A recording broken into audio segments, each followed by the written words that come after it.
दोस्तों, आज मैं आप लोगों को एक ऐसी सच्चाई बताने वाला हूँ, जिसको सुनने के बाद आपकी आँखें खुली की खुली रह जाएगी। गाइज़, मैं बात कर रहा हूँ ट्रेडिंग के बारे में, ठीक है? अब मैं आपको जो बोल रहा हूँ ना, वो आप ध्यान से सुनना, बिल्कुल ध्यान से सुनना।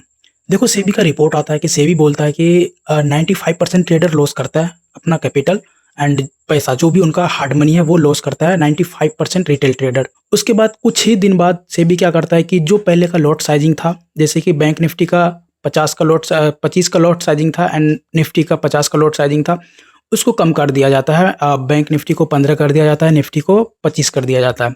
फिर कुछ ही दिन बाद यहाँ पे एक न्यूज़ आता है कि अब हर एक दिन एक्सपायरी होगा। मतलब अब इन चीज़ों को ध्यान से सुनना गाइस, जो मैं बोल रहा हूँ उन चीज़ों को ध्यान से सुनना। फिर यहाँ पे बोलता है कि हर हर एक दिन एक्सपायरी होगा, जैसे कि मंडे को यहाँ पे बैंक एक्स का मिड कैप का एक्सपायरी होगा एंड ट्यूसडे के दिन फिर निफ्टी का एक्सपायरी होगा, फिर वेडनेसडे के दिन बैंक निफ्टी का एक्सपायरी होगा, उसी तरह फिर थर्सडे के दिन निफ्टी का एक्सपायरी होगा एंड सेंसेक्स का फ्राइडे के दिन एक्सपायरी होगा। यहाँ पे हर एक दिन एक्सपायरी को कर दिया जाता है। उसी तरह से गाइस, फिर कुछ ही मतलब हाल ही में आप देखो, क्या सेबी क्या टैक्सेस बढ़ा दिए एफएनओ पर। मतलब जो उनका एफएनओ पे टैक्सेस था, वो टैक्सेस बढ़ा दिए, एसटीटी चार्जेस बढ़ा दिए। ये सारा चीज़ें सेबी क्या किया, बढ़ा दिए। अब यहाँ पे ये चीज़ें मैं आप लोगों को इसलिए बता रहा हूँ, सबसे पहले तो ये समझो कि ये सारे चीज़ करने के बाद अभी सेबी एक अपना प्रपोजल रखा क्या, कि जो मतलब आप अगर मान लेते कि 10,000 लगा के एक लॉट खरीद लेते थे, बैंक निफ्टी का सपोज़ मानते कि 10,000 लगा के आप एक लॉट खरीद लेते। अब सेबी एक प्रपोज़ल ला रहा था क्या, कि अगर आपके पास 1 लाख होंगे या 50,000 होंगे, तभी आप एक लॉट खरीद सकते हो। बिकॉज़ देखो, आपके पास 50,000 रहेंगे तभी आप बैंक निफ्टी का एक लॉट खरीद सकते हो या निफ्टी का एक लॉट खरीद सकते हो। अगर अभी आपके पास 5,000 10,000 भी है तो आप एक लॉट खरीद सकते हो। तो इस चीज़ को बढ़ा रहा था, मतलब प्रपोज़ल ला रहा था, ठीक है? ये अभी लागू नहीं हुआ है, प्रपोज़ल ला रहा है। उसके बाद धीरे-धीरे यहाँ पे क्या हुआ, जो एक्सपायरी में जो आउट ऑफ द मनी होता है उसको कम कर रहा है। बिकॉज़ जो जैसे कि हीरो ज़ीरो जो खेलता है कि एक्सपायरी के दिन जो ज़ीरो मतलब ₹1 ₹2 ज़ीरो पैसे में जो खरीदता है, उस चीज़ को कम कर रहा है। कि वो प्रपोज़ल मतलब वो बोल रहा है कि इसको घटाकर कम कर देंगे, मतलब जो आउट ऑफ द मनी है उसको कम कर देंगे। अब मैं आपको यहाँ पे एक चीज़ बता रहा हूँ कि जैसे कि यहाँ पे सेबी ने जो प्रपोज़ल रखा कि जो लॉट साइज़ बड़ा कम कर दिया, ये सारी चीज़ें कर दिया। उसके बाद टैक्सेस बढ़ा दिए। इन सभी चीज़ों को करने के बाद सेबी डायरेक्ट ये बोल रही है कि जो रिटेल ट्रेडर है ना, वो एफएनओ में सबसे ज़्यादा अपना मनी लूज़ करता है। इस वजह से वो रीज़न बता रहे हैं कि जो एफएनओ ट्रेड करते हैं, जो फ्यूचर एंड ऑप्शंस करते हैं, ठीक है? उसको यहाँ पे भगाने के लिए ये काम कर रहे हैं। अब मैं आपको एक चीज़ बताना चाहता हूँ गाइस, अगर आपको किसी को भगाना ही है, तो एक्सपायरी बढ़ाने की क्या ज़रूरत थी? हर एक दिन एक्सपायरी खेलने की क्या ज़रूरत थी, जो हीरो ज़ीरो करने आता है? आपको लॉट साइज़िंग कम करने की क्या ज़रूरत थी? जहाँ पे आपको 20,000 लग रहा था एक लॉट खरीदने में, अब आप वहाँ पे 10,000 में दे रहे हो। उसके बाद आप मतलब जब आपको पता है कि 95% ट्रेडर लॉस करता है, तो फिर इन सब चीज़ों की ढोंगी बजाने की क्या ज़रूरत थी? मैं ये साफ बोल रहा हूँ। तो यहाँ पे मैं इसलिए इस वीडियो का title trading is a scam रखा हूँ गाइज़। यहाँ पे मैं आप लोगों को एक चीज़ बताना चाहता हूँ कि ये सभी चीज़ें जो है ना, मैनिपुलेट किया जाता है हम सब रिटेल ट्रेडर को। बिकॉज़ यहाँ पे एक रीज़न क्या बनता है कि जब सारी चीज़ें आपको पता है कि यहाँ पे हर कैपिटल लूज़ कर रहा है, रिटेल ट्रेडर अपना पैसा गँवा रहा है, मतलब 95% ट्रेडर पैसा गँवा रहा है, तो फिर आप क्यों इस चीज़ को कम कर रहे हो? क्यों टैक्सेस बढ़ा रहे हो? आप डायरेक्ट इस चीज़ को भगाना है, तो आप डायरेक्ट अकाउंट को ब्लॉक कर दो, ट्रेडिंग एफएनओ बंद कर दो, ये सारी चीज़ें कर दो, लॉट साइज़िंग को आप कम कर दिए, इस चीज़ को बढ़ा दो, एक्सपायरी को घटा दो। आपने तो एक्सपायरी को भी मतलब हर एक दिन एक्सपायरी करता है, अब हर एक दिन ज़ीरो हीरो होगा। जो हर एक दिन एक सपना लेके आता है कि आज मैं पैसा डबल, ट्रिपल, चौबल कर लूँगा, वो हर एक दिन यहाँ पे आ रहा है। तो पहले क्या होता था कि पहले आपका सिर्फ़ थर्सडे के दिन एक्सपायरी होता था, जिसमें कि बैंक निफ्टी और निफ्टी का एक्सपायरी होता था एंड और भी थे। तो यहाँ पे अब हर एक दिन एक्सपायरी करने के बाद सभी लोग ये सोच के आते हैं कि हर एक दिन उसका पैसा डबल हो जाएगा, और यहाँ पे ज़्यादातर पैसा लूज़ कर रहे हैं। तो इसके पीछे का रीज़न साफ़ है गाइस, कि यहाँ पे कहीं न कहीं मैनिपुलेशन किया जाता है हम एक रिटेलर ट्रेडर को, जो हम लोग यहाँ पे मैनिपुलेट होते हैं। अब मैं एक पॉइंट आप लोगों को ये बताना चाहता हूँ गाइस, कि अगर आप एफएनओ ट्रेड करते हो, देखो मैं यहाँ पे अब ऑपरेटर की बात बता रहा हूँ, ठीक है?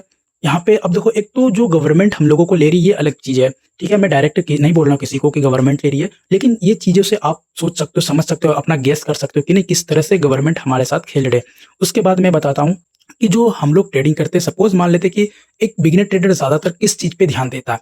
मैं बात करता हूँ कि अगर आप ट्रेडिंग कर रहे हो, तो आपका फोकस होता होगा कि आप एक सपोर्ट एंड रेजिस्टेंस को ट्रेड करते होगे एंड ब्रेकआउट को ट्रेड करते होगे एंड कैंडलस्टिक के कुछ पैटर्न्स होंगे, उसको आप ट्रेड करते होंगे। तो देखो, यहाँ पे मैं एक चीज़ बताना चाहता हूँ, ये जो ब्रेकआउट है या ब्रेकडाउन है, ये कौन करवाता है? सपोज़ आपको दिख रहा है कि किसी एक रेंज है, ठीक है? ये रेंज है एंड ये रेंज है। इसके बीच में मार्केट चल रहा है, कंसोलिडेट कर रहा है। उसके बाद उस रेंज का ब्रेकआउट आया, ठीक है? ब्रेकआउट आया तो क्या सिर्फ़ ये चीज़ें आपको ही दिखा कि ब्रेकआउट आया? नहीं। ये गलत है। हर एक बंदा जो उस रेंज को मार्क करके बैठा है उसको दिखा कि ये ब्रेकआउट कर रहा है, एंड जो ब्रेकआउट करवा रहा है ना उसके पीछे बहुत बड़ा प्लेयर बैठा हुआ है गाइस। उसको पता है कि कहाँ पे ब्रेकआउट करवाना है एंड कहाँ पे आप लोगों को एंट्री दिलवाना है। उसके बाद आप देखना अक्सर करके क्या होता है ना कि जब भी मार्केट ब्रेकआउट देता है तो आप एंट्री करते हो एंड वहां से मार्केट उल्टा रिवर्स होके आ जाता है। तो ये चीजें सारी मैनिपुलेट है। एंड मैं आपको बताता हूँ कि अगर आप डेटा देख के ट्रेडिंग कर रहे हो, सपोज आप मतलब ओपन इंटरेस्ट देखते हो, वाई देखते हो, वॉल्यूम्स देखते हो, ये वॉल्यूम्स डेटा कौन बनाता है, कौन क्रिएट करता है? कभी आप ये सोचो कि इसको क्रिएट करता कौन है, दिखा कौन रहा है, क्यों दिखा रहा है? जब उसको पैसा हम लोगों से लूटना है तो फिर दिखा क्यों रहा है? मतलब जब देखो यहाँ पे क्या होता है कि वो डेटा शो करता कौन है, ये एनएससी का वेबसाइट डेटा शो करता है, बिकॉज ठीक है डेटा शो करता है। तो क्या वो डेटा इसलिए शो कर रहा है, उसको पता है कि ये जो मैं डेटा शो कर रहा हूँ उसमें से हम लोग ट्रेड लेंगे, रिटेल जो भी है ट्रेड लेगा, एंड जो भी चीजें देख रहा है सब डेटा को देख रहा है कि यहाँ पे डेटा ज्यादा है, ऑयल बिल्डअप ज्यादा है, तो यहाँ से रेजिस्टेंस सपोर्ट क्रिएट होगा। जो भी मार्केट का डायनामिक है वो आपको डेटा दिखा रहा है। तो आप उस डेटा को फॉलो कर रहे हो, नो डाउट आप उस डेटा को फॉलो करो, मैं भी कर रहा हूँ, आप भी कर रहे हो, हर एक ट्रेडर उस डेटा को फॉलो कर रहा है। तो कभी एक चीज सोचे कि वो डेटा को बना कौन रहा है, दिखा कौन रहा है? ये जो बड़े प्लेयर रहते हैं ना, जिसके पास बड़ा बड़ा कैपिटल है ना, जिसके पास बड़ा फंड है ना, वो इस डेटा को दिखा रहा है, इस डेटा को वो चला रहा है, एंड हम लोगों को डेटा को दिखा के हम लोग उस डेटा को देखते हैं। वो उसको पता है कि आप क्या देख रहे हो, हम लोग क्या देख रहे हैं उसको पता है, बिकॉज वही तो वो बना रहा है ना, जो ऊपर बैठा है वो तो बना रहा है कि हम लोगों को दिखा रहा है, वो मैनिपुलेट कर रहा है, वो दिखा रहा है देखो ये चीजें हैं, आप देखो यहाँ से आप देखोगे, मैं देखूंगा और मैं वहां फंसूंगा, फिर आप लूटोगे, ठीक है? तो यहाँ पे एक चीजें क्या होता है ना कि हम लोगों को सारा चीजें मैनिपुलेट किया जाता है, ठीक है? इस चीज को समझना बहुत जरूरी है गाइस। अगर आप ये चीजें नहीं समझते हो ना तो ट्रेडिंग आप लोगों को कहीं ना कहीं बर्बाद कर देगा, एंड एवरीबॉडी जितने भी लोग हैं ना सबको बर्बाद कर देगा। बिकॉज 95% ट्रेडर, मतलब 95 का रेशियो आप समझ रहे हो कि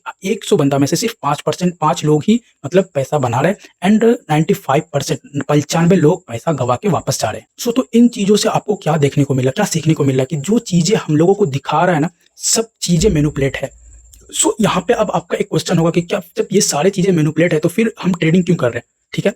तो देखो यहाँ पे मैं इसलिए बोल रहा हूँ ना कि यहाँ पे ट्रेडिंग आपका सिर्फ और सिर्फ ये चार्ट डेटा ये सब चीजों पे डिपेंड नहीं करता है, ठीक है? ट्रेडिंग डिपेंड करता है आपके साइकोलॉजी पे, आपके इमोशंस पे, आपके रिस्क मैनेजमेंट पे। अगर आपने इन तीनों को मास्टर किया तो फिर आप धीरे धीरे उन 5% लोगों में चले जाओगे जो इम्पेशेंस लोग हैं ना, उनके पास से पैसा कहाँ जाता है, पेशेंस लोगों के पास। तो अगर आपके पास पेशेंस आ जाएंगे, धीरे धीरे आप डिसिप्लिन में आ जाओगे, तो कहीं ना कहीं आप उस 5% लोगों में पैसा बनाना शुरू कर दोगे।